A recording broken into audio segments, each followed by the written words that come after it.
The world keeps getting more dangerous. Europe is making noises about stepping up in their own defense.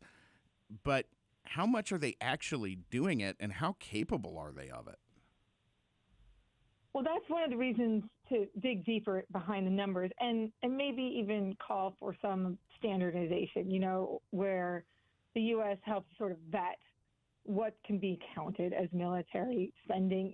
I don't want to pick on Germany, but, some cost of the Autobahn paving because tanks will travel on it. I get it. I guess it's a strength, but I'm not going to count that as in my military budget. So, I think there is some room here for a more honest assessment across the alliance, and then demanding, a look at what is yielded from those investments and where it best offsets, where it's complementary to the U.S., right? Because in some cases, we want our allies to do what is unique to their specialty and what we can't or won't do in the United States.